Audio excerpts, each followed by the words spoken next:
मेरा नाम प्राची है।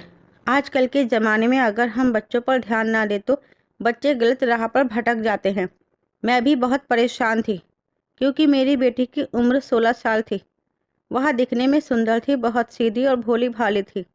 मैं हमेशा अपनी बेटी के लिए परेशान रहती थी क्योंकि मेरी एक ही बेटी थी और मुझे उससे बहुत प्यार था। लेकिन मैं भी अपनी परेशानियों में उलझी रहती थी। मेरे पति से मेरी बिल्कुल भी नहीं बनती थी और ना ही उनकी माँ से। हमेशा मेरी सास की वजह से मेरा और मेरे पति का लड़ाई झगड़ा होता रहता था, जिसकी वजह से मेरी बेटी का ध्यान हटाने के लिए मैंने उसको घर से दूर ट्यूशन डाल दिया था।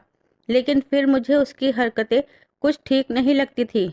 उसने कुछ ऐसे काम करने शुरू कर दिए थे जो बिल्कुल भी इग्नोर करने वाले नहीं थे। और उस दिन भी जब उसने अपने आप को कमरे में बंद कर लिया तो मैंने पहले ही कमरे के दरवाजे की कुंडी खराब कर दी थी ताकि कमरे के अंदर जाकर देख सकूं कि मेरी बेटी क्या करती है। मैं उसकी हरकतों की सच्चाई जानने के लिए एक दिन उसके कमरे में अचानक ही दाखिल हुई तो यह देखकर मेरे पैरों तले से जमीन निकल गई कि मेरी बेटी के हाथ में शगुन मेरी इकलौती बेटी थी, जो मेरे साथ साथ मेरे पति की भी लाडली थी। वह मेरी जिंदगी की सबसे हसीन हकीकत थी। मेरे पति मुझसे उम्र में छोटे थे। जब मेरी उनके साथ शादी हुई थी तब वह सिर्फ 24 साल के थे और मेरी उम्र 29 साल थी। मेरे पति हमेशा यही कहते हैं कि तुम्हें मेरे पिता ने पसंद किया था, जो अब इस दुनिया में नहीं है, और तुम्हें मेरे साथ बांध गए हैं। मेरे पति सच कहते हैं क्योंकि मुझे मेरे ससुर जी ने ही पसंद किया था। उनको अपने बेटे के लिए एक सुशील संस्कारी लड़की की जरूरत थी, लेकिन उनको यह नहीं पता था कि उनका पढ़ा लिखा बेटा मॉडर्न लड़कियों को पसंद करता है। मेरे पति अनिकेत अपने कॉलेज की किसी लड़की से शादी करना चाहते थे, लेकिन उनके पिता ने मुझे पसंद कर लिया था। वह अपने पिता के फैसलों पर अपना सर झुका दिया करते थे। मेरी सास को भी मैं पसंद नहीं थी, लेकिन मेरे ससुर के आगे इस घर में किसी की नहीं चलती थी। वह अपनी मर्जी पर मुझे इस घर की बहू बनाकर लाए थे। मैं उनके सबसे छोटे बेटे की बहू बन गई थी। मैंने हमेशा अपने सास ससुर की बहुत सेवा की थी, जबकि उनकी बाकी बहुएं तो उन्हें पलटकर देखती भी नहीं थी। मेरे ससुर तो मेरा बहुत ख्याल रखते थे, लेकिन हमेशा मेरी सास मेरे ससुर से इस बात पर अपने पति से शिकायत करती रहती थी कि तुमने मेरे बेटे के पल्ले इतनी बड़ी उम्र की औरत को बांध दिया है। मेरा बेटा इस औरत के साथ बिल्कुल भी खुश नहीं रहता। मेरे पति की भी यही शिकायत रहती थी कि मेरे पिता ने कभी भी मेरी मर्जी के बारे में नहीं पूछा, बस लड़की संस्कारी देखकर मेरा रिश्ता तय कर दिया। ये भी नहीं देखा कि वह मुझसे उम्र में कितनी बड़ी है। मेरे पति की नौकरी अच्छी थी। मैं भले ही उनसे उम्र में बड़ी थी, लेकिन काफ़ी समझदार और घर गृहस्थी को अच्छी तरह से चलाने वाली औरत थी। मैं हमेशा अपने पति और सास की तानों भरी बातें सुनती रहती थी। मेरे ससुर बहुत अच्छे इंसान थे। कहते हैं ना कि अच्छे लोग इस दुनिया से जल्दी ही विदा हो जाते हैं। मेरे ससुर भी इस दुनिया से जल्दी ही चले गए थे। पीछे रह गई थी मेरा पीछा करने के लिए मेरी सास, जिन्होंने मेरी जिंदगी को नरक बना दिया था। जो दिन रात उठते बैठते, चलते फिरते और सोते जागते मुझे ताने देने में कोई कमी नहीं छोड़ती थी। मैं सिर्फ सब्र करती रहती थी। सबसे बड़ा दुख मेरे लिए यह था कि मेरी शादी को 3 साल गुजर गए थे, लेकिन अभी तक मेरे यहाँ कोई संतान नहीं हुई थी। मेरी सास तो यह भी कहती थी कि कमी तुम्हारे अंदर ही है। मेरा बेटा तो जवान है, तुम बड़ी उम्र की औरत हो। ज़्यादा देर से शादी होती है तो बच्चे होने में परेशानी ही होती है। तुम उसी परेशानी को झेल रही हो। वक्त के साथ साथ मेरी सास के ताने बढ़ते गए। वह मुझे ऐसी नज़रों से देखती थी जैसे मैंने जानबूझकर बच्चे करने पर रोक लगाई हो। मेरे पति भी हमेशा अपनी माँ के कहने में रहते थे। मेरी छोटी छोटी बातों में कमियां निकालते रहते थे। मुझे छोटी छोटी बात में डांटते रहते थे। मैं अपने मायके जाकर अपनी माँ को यही सब कुछ बताया करती थी, लेकिन वह मुझे यही कहती थी, बेटा सब्र किया करो। औरत का जेवर उसका सब्र ही होता है। एक ना एक दिन तुम्हारी तकदीर भी बदलेगी। सब कुछ ठीक हो जाएगा। तुम्हारा पति तुमसे बहुत प्यार करेगा। लेकिन मुझे तो कहीं से भी ऐसा नहीं लगता था कि कभी मेरे पति मुझसे प्यार से बात करेगा भी, क्योंकि वह तो अब मेरे पास भी अपने मतलब से ही आया करते थे, वरना उन्हें मेरी खुशी और दुख से कोई मतलब नहीं था। वह पूरे के पूरे अपनी माँ के थे। मैं हमेशा भगवान से प्रार्थना करती रहती थी कि सब कुछ बर्दाश्त कर सकती हूँ, बस एक बार वह मेरी सूनी गोद भर दे, शायद मेरी तकलीफ कुछ कम हो जाए और लोग मेरे बारे में जो बातें करते हैं उनसे भी उनका मुंह बंद हो जाए। ऊपर वाले ने मेरी प्रार्थना सुन ली थी और मुझे माँ बनने की खुशी मिल गई थी। मुझे तो ऐसा लगता था जैसे मेरी बरसों की प्रार्थना पूरी हो गई हो। फिर मेरी बेटी शगुन मेरी गोद में आई तो ऐसा लगा जैसे यह मेरी अपनी है। फिर डॉक्टर ने कहा कि मैं दोबारा कभी माँ नहीं बन सकती। यह सब सुनकर मेरे पति और मेरी सास और ज़्यादा भड़क उठे थे, क्योंकि यह खबर उन दोनों के लिए किसी गम से कम नहीं थी। अस्पताल में मौजूद होकर मेरे पति ने मुझे एक ऐसी बात कही जिसे सुनकर मेरी आत्मा छलनी तक हो गई थी। मेरे पति ने कहा था कि अगर तुम माँ नहीं बन सकती तो मैं दूसरी शादी कर लूँगा। वैसे भी जब से तुम्हारे साथ मेरी शादी हुई है तुमने मुझे दिया ही क्या है। अरे तुम मुझे कभी खुश नहीं कर सकी। तुम्हारा साथ मुझे अच्छा नहीं लगता। सोचा कि मुझे पिता तो बना ही दोगी, बच्चों के सहारे मैं अपनी ज़िंदगी गुजार लूँगा, लेकिन अब पता चला कि तुम तो माँ भी नहीं बन सकती। मेरे पति के शब्द मेरे दिल को चीर रहे थे। उनके ऐसे शब्दों में थोड़ा भी अफसोस नहीं था। मेरी आंखों में आंसू आ गए थे। मैंने उसी समय अपने पति पर भड़कना शुरू कर दिया था, क्योंकि अब उनकी और उनकी माँ की बातें सुन सुनकर मेरे सुनने की हद खत्म हो चुकी थी। मैं आखिर उनकी ऐसी कड़वी कसेली बातें कब तक बर्दाश्त करती। मैंने उनसे कहा कि अगर कभी भी आपने मुझे छोड़ने की बात की या दूसरी शादी की बात की तो मैं कोर्ट का दरवाज़ा खटखटाऊंगी। और आप एक औरत की ताकत को नहीं जानते। एक औरत क्या क्या कर सकती है। मेरी इस बात पर वह थोड़ा सहम गए थे। उन्होंने मेरी बेटी को भी ठीक से नहीं देखा था।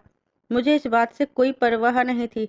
मैं जब अस्पताल से डिस्चार्ज होकर घर चली गई तो मैं उसका बहुत ख्याल रख रही थी, लेकिन मुझे खुशी इस बात की थी कि जिस दिन से मेरी बेटी के कदम इस दुनिया में आए थे मेरे पति का काम बहुत अच्छा चलने लगा था।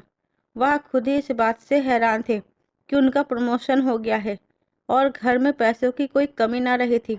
वह इस बात को भी नहीं समझ रहे थे कि उनके यहाँ बेटी के कदम शुभ है। मेरी सास तो सिर्फ अपने बेटे की बड़ाइयाँ मार रही थी। मेरे पति की कामयाबी में दिन ब दिन बढ़ोतरी होती जा रही थी।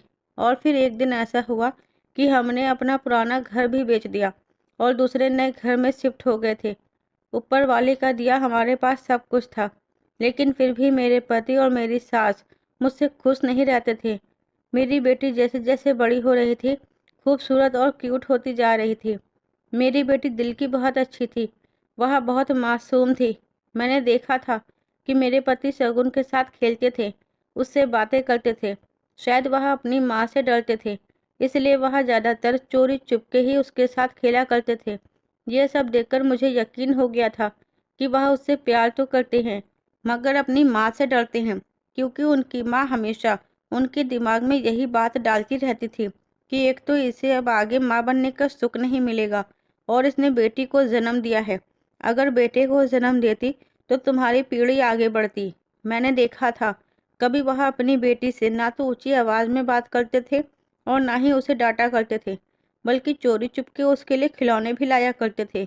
लेकिन इन दोनों माँ बेटे को सिर्फ मुझसे ही परेशानी रहती थी। वक्त गुजरता जा रहा था। मैंने अपनी बेटी का एडमिशन स्कूल में करवा दिया था। इस बात पर मेरे पति को तो कोई एतराज़ नहीं हुआ था, लेकिन मेरी सास कहती थी कि बेटी पर पैसा खर्च करना फिजूल है। अब बहुत साल हो गए थे मुझे अपने सास और पति की उल्टी सीधी बातें सुनते सुनते। मैं उन लोगों को जवाब दे दिया करती थी और फिर इसी बात पर लड़ाई झगड़े होते रहते थे। मैंने सोच लिया था कि मैं अब किसी से दबकर नहीं रहूंगी। कभी मैं कुछ कहती, कभी मेरे पति कुछ कहते, तो कभी मेरी सास कुछ कहती। वह लोग जब लड़ना शुरू करते थे और मैं भी उनके साथ उनके जैसे ही बन जाती थी, जोर जोर से उनको बातें सुनाया करती थी, तो मेरी बेटी डर जाती थी और सहम कर एक तरफ बैठ जाती थी। हम लोगों में खूब झगड़े होते थे। मेरे बोलने पर मेरे पति और सास थोड़े खामोश हो जाते थे, इसलिए मुझे भी बोलना पड़ता था। लेकिन वक्त गुजरने के साथ साथ मेरी सास की उम्र भी होती जा रही थी। एक दिन कुछ ऐसा हुआ कि घर में शांति फैल गई और वह इस दुनिया को छोड़कर चली गई। मेरे पति के ताने अभी भी खत्म नहीं हुए थे। अब तो हम दोनों ही बचे थे, लेकिन फिर भी वह मुझे परेशान करने में कोई कमी नहीं छोड़ते थे और मैं भी यही समझती थी कि मुझे भी कोई ज़रूरत नहीं है उनसे दबकर रहने की। वह एक कहते तो मैं दो कहती थी। वक्त इसी तरह से गुजरता जा रहा था और अब मेरी बेटी लगभग 16 साल की हो चुकी थी। मेरे पति का बिहेवियर उसके साथ बहुत अच्छा रहता था, लेकिन वह हम दोनों के झगड़े से बहुत डिस्टर्ब होती थी। एक दिन सुबह सवेरे जब वह सोकर उठी तो हम लोग डाइनिंग टेबल पर बैठे सुबह का नाश्ता कर रहे थे। मेरे पति तो वैसे भी मुझसे ज़्यादा बात नहीं करते थे। उन्होंने न्यूज़पेपर पढ़ते पढ़ते चाय के कप को जैसे ही होठों से लगाया तो मुंह बनाते हुए उन्होंने चाय का कप जमीन पर फेंक दिया, जिससे चाय जमीन पर गिर गई थी और कप टूट चुका था। यह सब देखकर मैं भी हैरान रह गई और मेरी बेटी भी घबरा गई थी। शगुन कहने लगी, पापा क्या हुआ है? तो वह जोर से चिल्लाए और कहने लगे, तुम्हारी माँ से कुछ नहीं होता। कई बार कहा है कि मुझे चाय में शक्कर कम डालकर दिया करो। इतने में ही मैं बोल पड़ी और मैंने कह दिया कि मैं चाय में शक्कर इसलिए ज़्यादा डालती हूँ क्योंकि आपकी कड़वी ज़ुबान है। शक्कर ज़्यादा होने से शायद आपकी कड़वी ज़ुबान में मिठास आ जाए। और बस फिर क्या था, इस बात पर भी हम लोग लड़ना शुरू हो गए थे। आस पड़ोस के लोग भी यह बात बहुत अच्छे से जानते थे कि हम दोनों पति पत्नी की आपस में ना जाने कितने सालों से नहीं बनती। शगुन यह सब देखकर अपने कमरे में चली गई थी और मैं भी अपने कमरे में आ गई थी। मेरे पति बिना नाश्ता किए ऑफिस चले गए थे। मैं देख रही थी कि शगुन पढ़ाई में बिल्कुल अच्छी नहीं चल रही है। उसका 9th क्लास चल रहा था। मेरे पति कहते थे कि तुम पढ़ी लिखी हो, शगुन को ट्यूशन पढ़ाया करो, लेकिन मैं उसे ट्यूशन कैसे दे सकती थी? घर में 100 काम होते हैं। इस बात पर मैंने उनसे कह दिया था कि घर में नौकरानी लगा दो, मैं तुम्हारी बेटी को ट्यूशन दे दूंगी। लेकिन फिर वही बहस। इसलिए मैंने सोचा कि मेरे पास उसकी ट्यूशन देने का समय नहीं है तो क्या हुआ, मैं उसके लिए कोई अच्छी ट्यूशन लगा देती हूँ। वैसे भी हम लोगों के झगड़े से वह इतनी डिस्टर्ब हो जाती है, शायद इसी वजह से वह अपनी पढ़ाई पर ध्यान नहीं दे पा रही है। दिन रात उसके पिता मुझसे लड़ते रहते हैं। घर का माहौल तो खराब रहता ही है, साथ ही साथ मेरी बेटी की सोच खराब ना हो जाए। मेरे पति तो कभी नहीं बदल सकते और अब तो मैं भी कम नहीं थी। जब से मेरे पति की हालात बदले थे, हमारे घर में किसी चीज़ की कोई कमी ना रही थी। तभी से मैं अपने पति से और ज़्यादा डिमांड किया करती थी। मेरी सोच यह थी कि कभी मैंने अपने पति और उनकी माँ के डर से अपनी किसी ख्वाहिश को पूरा नहीं किया, इसलिए अब मैं अपनी हर ख्वाहिश को पूरा करूँगी, भले ही इसके लिए मुझे अपने पति से बदतमीजी ही क्यों ना करनी पड़े। मैं यही किया करती थी। मेरे पति अगर मुझे पैसे देने में थोड़ी भी लेट हो जाते थे तो मैं उनका जीना दुश्वार कर देती थी। जिस दिन से उनकी माँ इस दुनिया से गई थी, मुझे ऐसा लगता था जैसे इस घर में मेरी जड़ मजबूत हो गई है। लेकिन यह सब कुछ बेटी के सामने होना बिल्कुल भी ठीक नहीं था। मैंने सोचा कि आधा दिन तो उसका स्कूल में गुजर जाता है और बाकी का आधा दिन अगर वह ट्यूशन में रहेगी तो ज़्यादा से ज़्यादा अपनी पढ़ाई पर कंसंट्रेट कर पाएगी और हम दोनों पति पत्नी के झगड़ों से भी दूर रहेगी। यही सोचकर एक दिन मैंने अपनी दोस्त से बात की। उससे पूछा कि अगर तुम्हारी जान पहचान में कोई अच्छी ट्यूशन पढ़ाने वाली टीचर हो तो मुझे ज़रूर बताना, क्योंकि वह ज़्यादातर स्कूल में नौकरी करती थी। मैं चाहती थी कि मेरी बेटी हमारे मोहल्ले से कहीं दूर ट्यूशन जाया करे, क्योंकि मोहल्ले के लगभग लोग हमें जानते थे। वैसे तो हमारे मोहल्ले की भी कुछ टीचर ऐसी थी जो मेरी बेटी के ही स्कूल में जॉब किया करती थी। मैं चाहती तो उनके पास भी उसे ट्यूशन डाल सकती थी, लेकिन मैंने जानबूझकर उसे अपने मोहल्ले में ट्यूशन पढ़ने के लिए नहीं भेजा था। मुझे लगा कि कहीं मेरी बेटी मोहल्ले में ही जाएगी और मोहल्ले के लोग उसके सामने बातें करेंगे, उससे सवाल करेंगे कि तुम्हारे माता पिता हमेशा लड़ाई झगड़ा क्यों करते रहते हैं, या फिर उसके माता पिता से रिलेटेड और भी कुछ सवाल करेंगे, तो यह बात शायद उसे अच्छी ना लगे। इसलिए मैंने उसे अपने मोहल्ले से काफ़ी दूर ट्यूशन के लिए डाला था, क्योंकि मेरी दोस्त ने मुझे अपनी एक जानने वाली के बारे में बताया था जो बहुत अच्छी ट्यूशन देती थी। मैंने इस बारे में शगुन से बात की तो वह खुशी खुशी वहाँ पढ़ने के लिए तैयार हो गई थी। एक दो दिन तो मैं उसे ट्यूशन छोड़ने के लिए खुद चली गई थी, लेकिन उसके बाद मैंने उससे कहा था कि तुम खुद ही चली जाया करो। वैसे भी रोज़ रोज़ मैं उसे ट्यूशन छोड़कर नहीं आ सकती थी। मैंने आसपास की औरतों से दोस्ती कर ली थी अपनी बेटी और अपने पति के जाने के बाद मैं उनके साथ मस्ती किया करती थी। वैसे भी अब मेरी ज़िंदगी में कोई मज़ा नहीं रहा था। कितने लंबे समय से मैं अपनी ज़िंदगी को बोरियत से जीती आ रही थी। मुझे अब यह सब अच्छा लगने लगा था और यह सब मेरे पति को बुरा लगने लगा था। अब मैं वही किया करती थी जैसा वह किया करते थे। अपने दोस्तों के साथ घूमने फिरने के लिए जाते थे तो मैं भी अपनी दोस्तों के साथ शॉपिंग पर चली जाती थी। पैसे की कोई कमी नहीं थी। अपने पति का पैसा मैं जितना चाहूँ लुटाती रहती थी। वह इस बात पर मुझसे शिकायत भी किया करते थे, लेकिन अब तो मुझे उनकी किसी भी शिकवे शिकायत से कोई फर्क नहीं पड़ता था। जिंदगी इसी तरह से गुजर रही थी। अब मैंने घर में एक नौकरानी भी रख ली थी। मेरी बेटी हर रोज स्कूल से आने के बाद शाम के 4 बजे तक ट्यूशन चली जाया करती थी और रात के 8 बजे तक घर वापस आया करती थी। मेरा ध्यान अब अपनी बेटी की तरफ से पूरी तरह से हट गया था। जब वह मुझे नजर आ जाती थी, मैं तभी उससे बात कर लिया करती थी। कुछ ऐसा ही हाल मेरे पति का भी था। वह ज़्यादातर अपने काम में बिजी रहते थे और ऑफिस से आने के बाद अपने दोस्तों के साथ घूमने के लिए चले जाते थे। और फिर वही कि जब उनका मेरे साथ सामना होता तो फिर हम लोग किसी न किसी बात पर झगड़ना शुरू कर देते थे। अब ना तो हम दोनों पति पत्नी अपनी बेटी पर ध्यान दे पा रहे थे और ना ही अपने घर गृहस्थी पर। मुझे अपनी पहले वाली ज़िंदगी से अच्छी यह ज़िंदगी लगने लगी थी। मेरे पास इतनी भी फुर्सत नहीं होती थी कि मैं अपनी बेटी से पूछ सकूं कि तुम्हारी पढ़ाई कैसी चल रही है।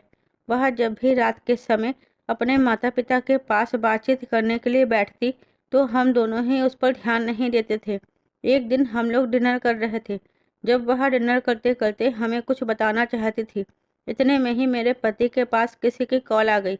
उनके किसी दोस्त ने उनको अपने यहाँ इनवाइट किया था। वह मेरे ही सामने फ़ोन पर बात कर रहे थे और कह रहे थे कि मैं अकेला ही आ जाऊंगा, प्राची को साथ लेकर नहीं आऊंगा। तुम अच्छी तरह से जानते हो कि वह कितनी बदतमीज औरत है। मुझसे यह बात बर्दाश्त नहीं हुई कि वह अपने दोस्त से मेरी बुराइयां मेरे ही सामने कर रहे थे। उन्होंने जैसे ही फ़ोन बंद किया, मैंने टेबल से शीशे का जग उठाकर जमीन पर दे मारा और अपने पति से कहा, आप यह ठीक नहीं कर रहे हो अनिकेत। आप हर किसी के सामने मेरी बुराई लेकर बैठ जाते हो। याद रखना कि मैं भी आपसे कम नहीं हूँ। और फिर क्या था, इसी बात ने बड़े से झगड़े का रूप ले लिया था। शगुन जो अपने माता पिता से कुछ कहना चाहती थी, उसकी बात अधूरी रह गई और वह खामोश होकर अपने कमरे में चली गई। फिर कई दिनों तक उसने हमसे कुछ भी कहने की कोशिश नहीं की। मैं अब अक्सर छोटी मोटी किटी पार्टी अपनी सहेलियों के साथ करने के लिए चली जाया करती थी। बेटी को पढ़ने में बिजी कर दिया था, इसलिए उसकी कोई चिंता नहीं करती थी। पति तो वैसे भी उसका सामना हो जाता तब उससे बात कर लिया करती थी। अब मेरी बेटी कब क्या कर रही थी मुझे इस बात की कोई खबर नहीं थी, क्योंकि मैंने अपना पूरा घर नौकरानियों के हवाले कर दिया था। एक दिन जब मैं शाम के टाइम घर के अंदर दाखिल हुई तो मैंने देखा कि शगुन स्कूल से आने के बाद बहुत परेशान है। मैंने उससे पूछा, बेटा तुम आ गई और अभी तक ट्यूशन नहीं गई, घर में क्या कर रही हो? उसने मेरी बात का कोई जवाब नहीं दिया और खामोशी से अपना बैग उठाकर ट्यूशन के लिए चली गई थी। उसकी ट्यूशन टीचर हर महीने मुझे फीस के लिए कॉल कर दिया करती थी। मैं उनका पेमेंट सेंड कर देती थी। उनसे भी मैंने कभी नहीं पूछा था कि मेरी बेटी पढ़ाई में कैसी चल रही है और ना ही कभी उन्होंने मुझे शगुन के बारे में कुछ बताया था। एक दिन अचानक मेरी तबीयत खराब हो गई। मुझे बहुत वीकनेस हो गई थी, जिसकी वजह से मैं घर से बाहर नहीं निकल पा रही थी। डॉक्टर ने मुझे आराम बताया था और मैं अब ज़्यादातर घर में ही आराम कर रही थी। शगुन स्कूल से आने के बाद वहाँ ट्यूशन चली जाया करती थी और ट्यूशन से जैसे ही घर आती फौरन ही अपने आप को कमरे में बंद कर लिया करती थी। अब जबकि मैं ज़्यादातर घर में ही मौजूद होती थी, तो यही सब मैंने हर रोज़ देखा था। इन सब में एक अजीब बात यह थी कि हर बार शगुन के हाथ में एक शॉपर होता था। एक दिन मैंने सोचा भी कि मैं उससे पूछूं कि वह आखिर शॉपर में क्या लेकर आती है, लेकिन मैं नहीं पूछ पाई। उसके पास तो इतना समय ही नहीं था। वह मेरे पास आकर बैठ जाती। मेरी बेटी वैसे तो खुश रहती थी, हाँ, मगर घर में किसी से कोई बात नहीं करती थी। मैं कई दिनों से उसे देख रही थी। वह स्कूल से आने के बाद खुशी खुशी ट्यूशन चली जाती और उसके बाद कमरे में अपने आप को इस तरह से बंद कर लेती थी कि दोबारा कमरे से निकलती ही नहीं थी। एक दिन मैं उसके स्कूल से आने का इंतजार करने लगी। जैसे ही वह स्कूल से आई तो मैं उसके कमरे के आगे खड़ी हो गई। मैंने कहा, बेटा तुम्हारे पास फुर्सत नहीं है मुझसे थोड़ी देर बात करने की भी। तुम्हें पता है ना कि तुम्हारी मम्मी की तबीयत ठीक नहीं है, लेकिन तुमने फिर भी मेरे हालचाल पूछने की कोशिश नहीं की। मेरी बात पर शगुन मुस्कुराई और कहने लगी, आप लोग अपना ध्यान खुद रख सकते हो, इसलिए मुझे ज़रूरत नहीं है कि मैं आपकी तबीयत के बारे में पूछूंगी। यह कहते हुए वह अपने कमरे में चली गई। मैं तो उसके अंदाज देखती रह गई थी। उसने जिस अंदाज से मुझसे बात की थी, हमेशा वह मुझसे बहुत प्यार से बात किया करती थी, लेकिन आज उसके बोलने में एक अजीब सा कड़कपन था। अब वह हम दोनों के पास भी आकर नहीं बैठती थी और बस ज़्यादातर समय अपने कमरे के अंदर गुजारना, यही सब उसका रूटीन बन चुका था। कुछ दिन और इसी तरह से गुजर गए थे। एक दिन मुझे नौकरानी ने बताया कि मालकिन, मुझे आपसे कुछ ज़रूरी बात करनी है। मैंने उससे कहा, हाँ बताओ क्या बात है। उसने कहा, शगुन बेबी को मैं कई दिनों से नोटिस कर रही हूँ। वह अपने आप को कमरे में बंद करके रखती है। एक दिन मैं उनके कमरे में किसी काम से गई तो मैंने उनके हाथ में एक नारंगी देखी थी। तो मैंने चौंक कर कहा, नारंगी? कौन सी नारंगी? तो वह कहने लगी, पता नहीं वह उस नारंगी के साथ क्या कर रही थी, लेकिन मुझे पक्का यकीन है कि शगुन बेबी जरूर कुछ न कुछ गड़बड़ कर रही है। मैंने उन्हें एक दो बार फ़ोन पर भी बात करते हुए सुना है। वह किसी से हंस हंस कर फ़ोन पर बातें करती हैं। नौकरानी की बात सुनकर तो मेरा दिमाग घूम गया था। उसे तो मैंने डांट कर कमरे से निकाल दिया था कि तुम मेरी बेटी पर ताक झाक किससे पूछकर करती हो, ऐसा करने की तुम्हारी हिम्मत कैसे हुई। वह मेरी बात पर शर्मिंदा हो गई थी। उसने कहा, मुझे माफ़ कर दीजिए मालकिन, मैंने सोचा कि मुझे इस बारे में आपको बता देना चाहिए। आपकी बेटी जवान हो रही है, इसलिए मैंने आपको बता दिया कि कहीं कुछ गलत न हो जाए। नौकरानी के जाने के बाद मैं गहरी सोच में पड़ गई थी। मैंने सोचा था कि आज जब शगुन घर आएगी तो मैं देखूंगी कि आखिर कमरे में बंद होने के बाद वह क्या करती है। मैंने उसके कमरे का लॉक खराब कर दिया, क्योंकि मैं उसे कितना भी रोकने की कोशिश करती, वह अपने कमरे में चली जाती थी। अपने माता पिता को भी वह पूरी तरह से इग्नोर कर रही थी। उस दिन जब मैंने उसके कमरे का लॉक खराब कर दिया तो मैं अपने कमरे में आकर बैठ गई थी। अब मुझे उसका ट्यूशन से वापस आने का इंतजार था। जैसे ही वह घर के अंदर दाखिल हुई तो हर बार की तरह उसके हाथ में एक शॉपर होता था। वह उसे लेकर फौरन ही अपने कमरे में चली गई। उसने कमरे के दरवाजे को अंदर से बंद कर लिया होगा, लेकिन वह यह नहीं जानती थी कि लॉक खराब हो चुका है। मरे मरे कदमों से मैं उसके कमरे की तरफ गई और मैंने फौरन ही कमरे का दरवाज़ा खोल दिया, जिस पर उसने पलटकर मुझे देखा। मैंने देखा कि वह फ़ोन पर किसी से हंस हंस कर बातें कर रही थी। मुझे कमरे के अंदर आते हुए देखकर उसने फौरन ही अपना मोबाइल छुपा लिया। मैंने उससे पूछा, क्या बात है, तुम किससे बात कर रही हो? मैं जैसे ही उसके करीब गई तो वह घबरा गई और कहने लगी, अपनी एक सहेली से बात कर रही थी। वह मुझसे नज़रें चुराकर बात कर रही थी। मैंने कहा, तुम आखिर कमरे के अंदर बंद होकर क्या करती रहती हो? उसने फिर से अपने अंदाज बदल लिया और कहने लगी, आप मेरे कमरे में क्या कर रही हो? आपको कब से फुर्सत मिल गई अपनी बेटी के कमरे में आने की? मैंने कहा, ये तुम हर बार मुझसे किस अंदाज में बात करती हो? जब देखो अपने आप को कमरे में बंद कर लेती हो। तुमसे एक सवाल पूछने आई थी कि आखिर ये क्या हो रहा है। उसने कहा, मैं आपको कोई भी जवाब नहीं देना चाहती।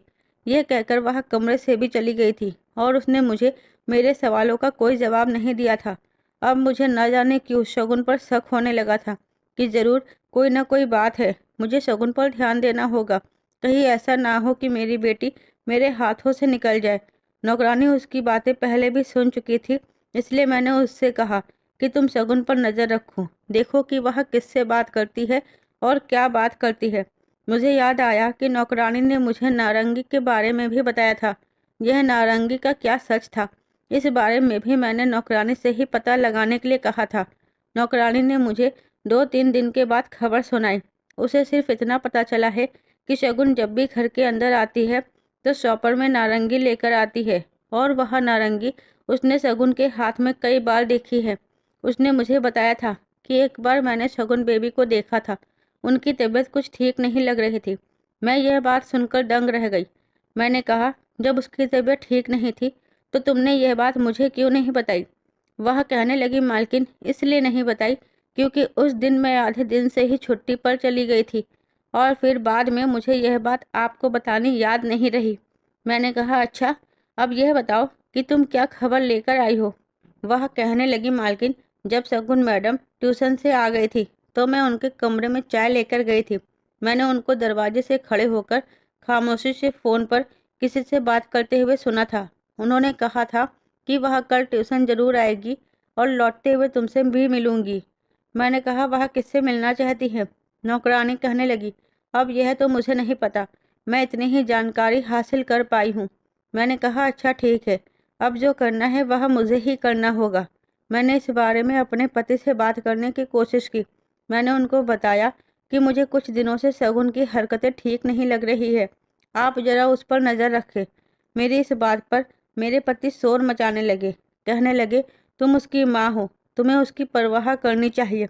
मैं तो बाहर के काम देखता हूँ और तुम सारा दिन घर में क्या करती हो। तुम्हें तो माँ ही ठीक रखती थी। अपने पति की बात सुनकर आज मेरा उन्हें कुछ भी कहने का मन नहीं कर रहा था। मेरा दिमाग सिर्फ इसी बात पर अटका हुआ था कि पता नहीं शगुन क्या करती फिरती रहती है और यह नारंगी क्यों घर के अंदर लेकर आती है। अब ना तो हमारी बेटी हमारे साथ नाश्ता किया करती थी और ना ही हमारे साथ किसी टाइम का खाना खाया करती थी। वह ज़्यादातर सब काम अपने कमरे में ही कर रही थी। वह ऐसा क्यों कर रही थी, यह मैं जानना चाहती थी। मैंने फैसला किया कि मैं अपनी बेटी के पीछे पीछे उसकी ट्यूशन जाऊंगी, देखूंगी कि आखिर वह क्या होता है। अगले दिन मैं उसे बिना बताए उसकी ट्यूशन चली गई और वह थोड़ी दूरी पर अपनी गाड़ी रुकवाकर गाड़ी के अंदर ही बैठी रही ताकि शगुन मुझे ना देख सके। मैं उसके बाहर निकलने का इंतजार कर रही थी। थोड़ी देर के बाद मैंने देखा कि वह किसी लड़के के साथ अपने ट्यूशन से निकली थी और उस लड़के के साथ कहीं जाने लगी। यह लड़का कौन था, यह देखकर मैं हैरान रह गई थी। मेरी बेटी उसके साथ कहाँ जा रही थी, ये मैं समझ नहीं पा रही थी। मैंने जल्दी से ड्राइवर से कहा, गाड़ी आगे बढ़ाओ। थोड़ी देर गुजरी थी कि वह उस लड़के के साथ बातें करते हुए सड़क पर चल रही थी। पता नहीं वह लड़का मेरी बेटी को कहाँ लेकर जा रहा था। मैं तो घबरा गई। मैंने फौरन ही अपनी गाड़ी ड्राइवर से आगे रोकने के लिए कहा और मैंने गाड़ी से उतरकर बेटी का हाथ पकड़ा और उस लड़के से भी कहा, तुम मेरी बेटी को कहाँ लेकर जा रहे हो और तुम कौन हो। वह लड़का शायद मुझे पहचान गया था कि मैं शगुन की माँ हूँ। वह फौरन ही वहाँ से भागने लगा। मैं उस पर चिल्लाने लगी, उसे आवाज़ लगाने लगी, मगर उसने पलट कर नहीं देखा। मैंने शगुन से पूछा, बताओ ये सब क्या हो रहा है और तुम इस लड़के के साथ कहाँ जा रही थी। शगुन कहने लगी, मम्मी, मैं आपको कोई जवाब देना नहीं चाहती। मैंने उसका हाथ झटका और कहा, ये तुम मुझसे किन शब्दों में बात करती हो। मैंने ज़बरदस्ती उसका हाथ पकड़ा और उसे अपने साथ गाड़ी में बैठाकर घर ले आई थी। वह जोर जोर से चिल्ला रही थी, मम्मी मेरा हाथ छोड़ो, मुझे छोड़ दो, मुझे आपको कुछ नहीं बताना। घर जाते ही मैंने कहा, मुझे आखिर बताओ तुम क्या करती फिर रही हो। वह कहने लगी, मैं आपको क्यों बताऊं। मैंने कहा, मुझे बताओ आखिर क्या बात है। तो वह कहने लगी, मुझे आप लोग बिल्कुल भी पसंद नहीं हो। आपको क्या जरूरत थी राहुल से ऐसे बात करने की। मैंने कहा, कौन राहुल, वह लड़का कौन था। तो वह कहने लगी, वह मेरा दोस्त है। मैंने कहा, तुमने कब से लड़कों से दोस्ती करनी शुरू कर दी और वह लड़का तुमसे उम्र में काफ़ी बड़ा है। वह चिल्लाते हुए कहने लगी, क्योंकि मुझे दोस्तों की ज़रूरत है, मुझे प्यार की ज़रूरत है। जो मुझे प्यार देगा, जो मुझे समझेगा, मैं उसी से दोस्ती करूंगी, उसी से बात करूंगी। मैंने जोर से थप्पड़ शगुन के मुंह पर मार दिया क्योंकि वह मेरी आंखों में आंखें डालकर मुझसे बात कर रही थी। मैंने कहा, तुम्हारी हिम्मत कैसे हुई मुझसे ऐसे बात करने की। वह अपने गाल पर हाथ रख कर जोर जोर से रोने लगी और कहने लगी, क्योंकि आप लोग मुझसे प्यार नहीं करते। मैं कभी भी आपके साथ टाइम स्पेंड करने के लिए आती हूँ तो आप दोनों पति पत्नी आपस में झगड़ा करते रहते हैं। मुझे अपने माता पिता के साथ की ज़रूरत है, उनके प्यार की ज़रूरत है, लेकिन आप लोगों ने मुझे बचपन से लेकर अब तक वह प्यार दिया नहीं जो अपनी औलाद को देना चाहिए। कई बार मैं आप लोगों के पास अपनी परेशानी लेकर आई थी, मगर आप लोगों ने मेरी बात को कभी सुनने की कोशिश ही नहीं की। मम्मी, आपको नहीं पता कि आपकी बेटी अपने माता पिता का प्यार ना मिलने से किस कदर टूट कर रह गई है। मैं जब ट्यूशन जाया करती थी तो वहाँ मेरी मुलाकात राहुल से हुई। राहुल सब लोगों से बहुत हंस हंस कर बातें करता था। मैं देखती थी कि वह मुझसे भी जब हंसकर बातें करता था तो मुझे ऐसा लगा जैसे पहली बार मुझसे किसी ने हंसकर बात की है। मुझे उसका नेचर अच्छा लगा था। धीरे धीरे उसके साथ मेरी दोस्ती हो गई और मैं उसकी दोस्ती में गुम हो गई थी। मुझे ऐसा लगता था जैसे वह मेरा बहुत अच्छा दोस्त बन गया है, मेरा हमदर्द बन गया है। मैं उससे कमरे में बंद होने के बाद फ़ोन पर बातें किया करती थी, लेकिन जब भी वह मुझसे मिलता था ट्यूशन में मेरे लिए एक नारंगी लेकर आया करता था और कहता था कि घर जाकर इस नारंगी को खाना, इसका टेस्ट बहुत अच्छा होता है, इसे खाने से तुम्हारा अकेलापन दूर हो जाएगा और तुम्हें किसी की याद नहीं आएगी। क्योंकि मैंने उसे आप दोनों के बारे में बता दिया था। मेरे माता पिता होते हुए भी मेरे नहीं हैं, वह लोग मुझसे प्यार नहीं करते। वह मेरी परेशानी अच्छी तरह से समझ गया था। उसने मुझे जब वह नारंगी लाकर दी तो मैंने उस नारंगी को बंद कमरे में बैठकर खाना शुरू कर दिया और फिर मुझे अपने माता पिता की दूरी बर्दाश्त करने का हुनर आ गया था। मैंने कहा, किस तरह की नारंगी? वह लड़का तुम्हें नारंगी क्यों देता है? और आज वह तुम्हें कहाँ लेकर जा रहा था? वह कहने लगी, आज वह मुझे अपने घर लेकर जा रहा था। और वह फौरन अपनी अलमारी की तरफ गई और अलमारी खोलकर उसने मुझे नारंगी दिखाई। कहने लगी, मैं हर दिन शॉपर में डालकर इसे घर ले आया करती थी। मैंने जैसे ही इस नारंगी को देखा तो मेरे पैरों तले से ज़मीन निकल गई थी, क्योंकि यह कोई मामूली नारंगी नहीं थी। वह लड़का मेरी बेटी को नारंगी में ड्रग्स मिलाकर दे रहा था। तभी तो मेरी बेटी इसको खाने के बाद बेहोशी की हालत में हो जाती थी और कमरे से बाहर ही नहीं निकलती थी। मैं समझ गई थी कि आज वह मेरी बेटी को अपने घर ले जाने के बहाने उसके साथ कुछ गलत करने वाला था। जैसे ही यह बात मेरी समझ में आई तो मैंने अपना माथा पीटना शुरू कर दिया था कि मेरी मासूम बेटी किन किन हालात का सामना कर रही थी। और एक हम दोनों माता पिता थे जो अपनी बेटी से बिल्कुल भी अनजान हो चुके थे। हमने कभी उसके बारे में यह खबर रखने की कोशिश ही नहीं की कि वह क्या कर रही है। यह सब कुछ मेरी और मेरे पति की लापरवाही की वजह से हुआ था। हमारी लड़ाई झगड़े ने हमें हमारी बेटी से दूर कर दिया था। मैंने अपनी बेटी को गले से लगाया और कहा, पागल लड़की, तुम ये क्या कर रही हो? तुम्हें नहीं पता कि वह तुम्हें इस नारंगी में ड्रग्स मिलाकर देता है और तभी तो तुम अपने होश खो बैठती हो। यही वजह थी कि तुम्हें अकेलापन महसूस नहीं होता था, क्योंकि तुम अपने होश में होती ही नहीं थी। मैंने अपनी बेटी को समझाया कि वह लड़का तुम्हारे लिए ठीक नहीं है। वह तुमसे उम्र में बड़ा है। वह तुम्हें बेवकूफ़ बना रहा था। तुम्हें नहीं पता कि आज वह तुम्हें अपने घर ले जाकर तुम्हारे साथ ना जाने क्या कर देता।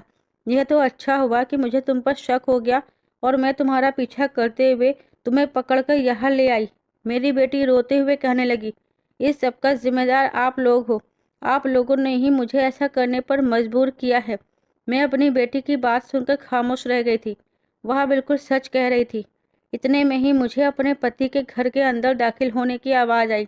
मैं फौरन ही उनसे बात करने के लिए कमरे में चली गई थी। मैंने सबसे पहले हाथ जोड़कर अपने पति से कहा, प्लीज़ आज मुझसे झगड़ा मत करना और मेरी बात सुन लीजिए।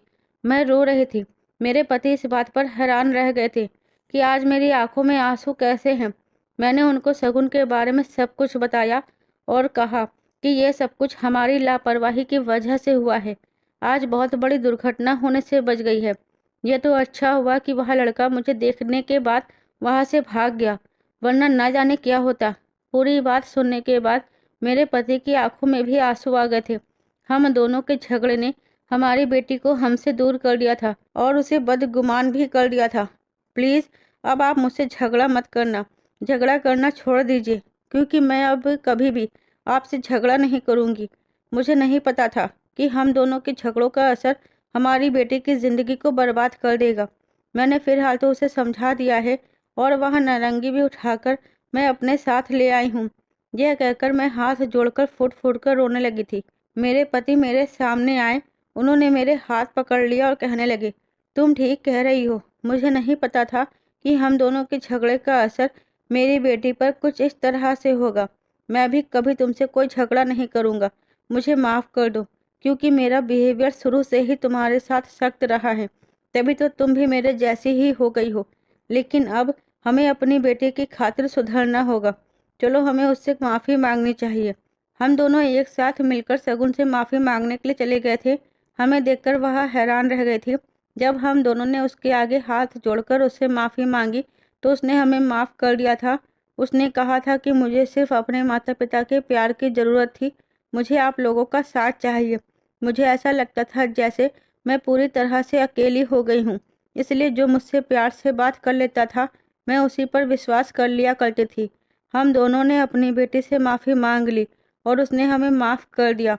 मैं आप लोगों से यही कहना चाहूँगी कि अपने झगड़ों के बीच अपने आप को इतना बिजी ना कर ले कि अपने बच्चों से ही दूर हो जाए। कहीं ना कहीं दौलत आने पर भी मैं बदल गई थी और तभी मैंने अपने आप से उसे दूर रखना बेहतर समझा। उसके बाद मेरे संबंध मेरे पति के साथ भी अच्छे रहने लगे। अपनी बेटी की खातिर हम दोनों एक दूसरे के साथ मोहब्बत से रहने लगे थे और फिर इस तरह हमारा घर एक खुशहाल घर लगने लगा था। मेरे पति ने उस लड़के के खिलाफ भी कार्रवाई की जो मेरी बेटी की ट्यूशन में पढ़ता था और नारंगी में ड्रग्स मिलाकर लोगों को दिया करता था। इस तरह उनको ड्रग्स की आदत पड़ रही थी। मेरी बेटी हर दिन अपना अकेलापन दूर करने के लिए उस ड्रग्स वाली नारंगी लेती थी।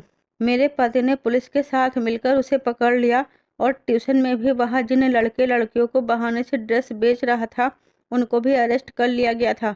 अब मेरी बेटी को हम दोनों पति पत्नी का प्यार मिल गया और अब वह काफ़ी हद तक ठीक है और हमारे साथ बहुत खुश रहती है। तो दोस्तों, उम्मीद है कि आपको मेरी कहानी ज़रूर पसंद आई होगी। कहानी पसंद आई है तो इस कहानी को लाइक और शेयर ज़रूर कीजिएगा। चैनल पर नए हैं, चैनल को सब्सक्राइब करके बेल आइकन को प्रेस कीजिए जिससे वीडियो की अगली अपडेट सबसे पहले आपको मिले।